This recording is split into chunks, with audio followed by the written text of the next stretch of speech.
Hey guys, welcome to success Dilip. मैं दिलीप कुमार स्वागत है आपका। इस वीडियो में बात करने वाले हैं आज की बेहतरीन परमानेंट सरकारी नौकरी की नई वैकेंसीज के बारे में, जो कि वैकेंसी निकाली गई है Damodar valley corporation of India limited की तरफ से। एक बहुत बड़ी पीएसयू, एनटीपीसी एंड एचपीसी, इस प्रकार का एक बहुत बड़ा ऑर्गेनाइजेशन से डीवीसी यानी कि दामोदर वैली कॉरपोरेशन, हम लोग इसे दामोदर घाटी निगम के नाम से जानते हैं, बिकॉज ये झारखंड और बंगाल का एक ज्वाइंट वेंचर डिपार्टमेंट है। और दामोदर जो नदी है वो झारखंड से ही निकलती है। झारखंड और बंगाल का ये दोनों का ज्वाइंट वेंचर कंपनी है। ये दामोदर वैली कॉरपोरेशन क्या करती है? बांध बनाती है, बिजली निर्माण करती है, वाटर जो फ्लड है इसको रोकने का काम करती है। आपको पता है बंगाल का शोक नदी किसे कहा जाता है? कमेंट करके बताइए, बंगाल का शोक नदी किसे कहा जाता है? तो इस नदी को फ्लड को रोकने का काम करती है डीवीसी यानी कि दामोदर वैली कॉरपोरेशन। और यहीं से बिजली निर्माण की जाती है इसी ऑर्गेनाइजेशंस के द्वारा। तो बहुत बड़ा डिपार्टमेंट है, बहुत बड़ी पीएसयू है। पीएसयू आप समझ सकते हो, स्टेट पीएसयू नहीं, डायरेक्टली पीएसयू है। पब्लिक सेक्टर अंडरटेकिंग है, जो कि central PSU government of India इसको लीड करती है। तो यहीं से परमानेंट सरकारी नौकरी की ज़बरदस्त वैकेंसी निकाली गई है। तो मौका मत छोड़िएगा, बहुत बड़ी रिक्रूटमेंट है।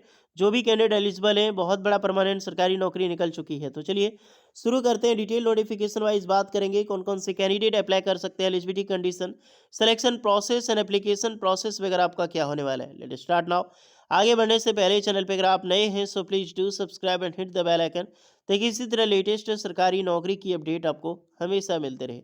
आप अपना ब्रांच वगैरह ज़रूर कमेंट करके बताना, ताकि आपको रिप्लाई मिल जाएगी कि आप एलिजिबल है अप्लाई करने के लिए या फिर एलिजिबल नहीं है। तो चलिए शुरू करते हैं। एवरीवन, ये है आपका ऑफिशियल नोटिफिकेशन। दामोदर घाटी निगम यानी कि दामोदर वैली कॉरपोरेशन 28 नवंबर 2025 को ये नोटिफिकेशन जारी किया गया है। अभी आपके पास डेट है, बहुत अच्छा खासा डेट है, उसके लिए डेट के लिए टेंशन ना लें आप लोग। यही रिक्रूटमेंट है।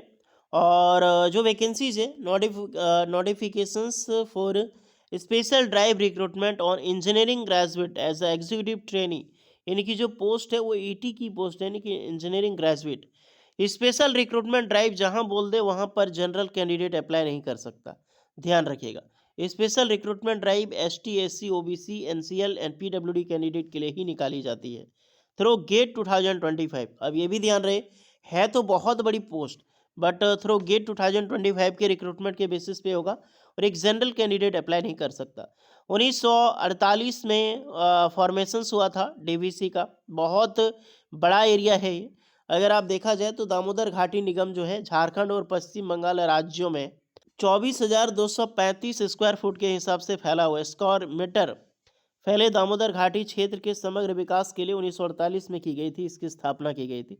जिसमें से बाढ़ रोकने यानी जल संसाधन प्रबंधन हो गया, मृदा स्पंदन हो गया, या फिर मृदा संरक्षण एंड बिजली निर्माण के लिए उपयोगी होता है। डायरेक्टली आते हैं पोस्ट पर, कितनी कितनी क्या क्या पोस्ट पर वैकेंसीज है। पोस्ट कम नहीं है, ठीक ठाक पोस्ट है। तो पहली रिक्रूटमेंट है एग्जीक्यूटिव ट्रेनी में मैकेनिकल के लिए। मैकेनिकल की पोस्ट है 21, तो ये भी बहुत अच्छी खासी पोस्ट है। इलेक्ट्रिकल में 17 वैकेंसीज है। एग्जीक्यूटिव सिविल में 11 वैकेंसीज है। एग्जीक्यूटिव ट्रेनी सीएनआई में टोटल 5 वैकेंसी यहाँ पर निकाली गई है। तो ऑलमोस्ट आप समझ सकते हो कि 50+ रिक्रूटमेंट आप सभी कैंडिडेट के लिए रिलीज हुई है, जो कि एक बेहतरीन परमानेंट सरकारी नौकरी आप सभी कैंडिडेट के लिए होने वाली है। कैटेगरी वाइज वैकेंसी देख लीजिएगा आप लोग कि एसटी, एससी, ओबीसी के लिए कितनी पोस्ट पर क्या रिजर्वेशंस का क्राइटेरिया रहने वाला है। एज लिमिट 18 से 29 साल के कैंडिडेट यहाँ पर अप्लाई कर सकते हैं।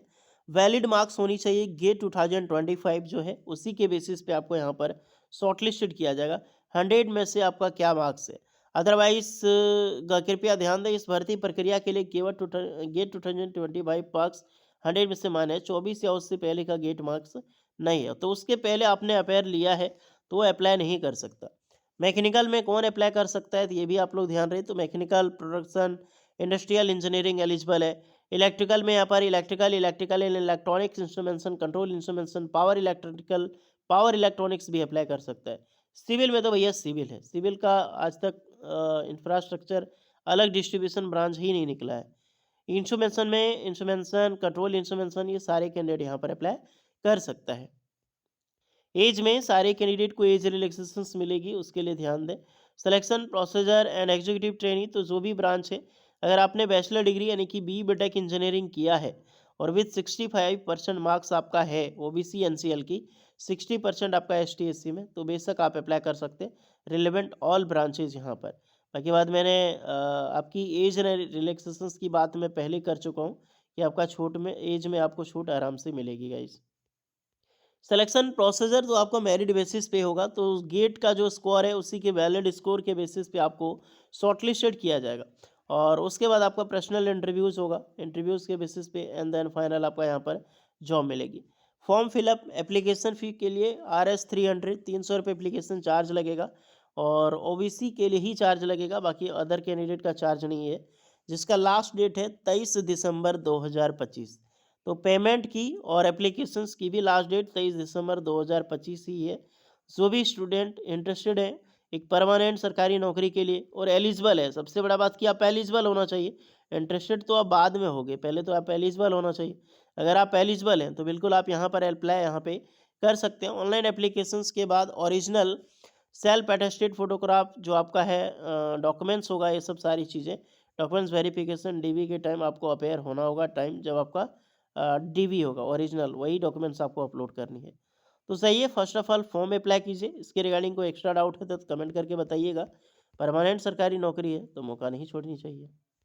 पैकेज की अगर मैं बात करूं आप सभी स्टूडेंट के लिए, तो असिस्टेंट मैनेजर का पैकेज आपको मिलेगा आफ्टर ट्रेनिंग के बाद। पे लेवल 10 के हिसाब से मिलता है। 7 CPC 56,100 से लेकर 1,77,000 का आपको सैलरी मिलेगी। इन हैंड अगर जब आप ज्वाइनिंग करोगे तो आपको इन हैंड सैलरी कितनी मिलेगी, आप यही सोचोगे कितनी सैलरी यहाँ पर मिल सकती है। तो गैस इन हैंड अगर आप सैलरी की मैं डिस्कस करूँ स्टार्टिंग में, तो आपको 95,000 से 1,10,000 तक एज ए स्टार्टिंग सैलरी होगा। अब आप समझ सकते हो 4 साल की संगठन सेवा, ये सब बॉन्ड वगैरह के बारे में डिस्कस की गई है। बाकी बस सारी फैसिलिटीज़ आपको प्रोवाइड की जाएगी, एक क्वार्टर वगैरह सब कुछ मिलेगा आपको। तो सही अप्लाई कीजिए, कोई एक्स्ट्रा डाउट होगा तो कमेंट में बताना। मिलते हैं नेक्स्ट वीडियो में, तब तक के लिए जय हिंद।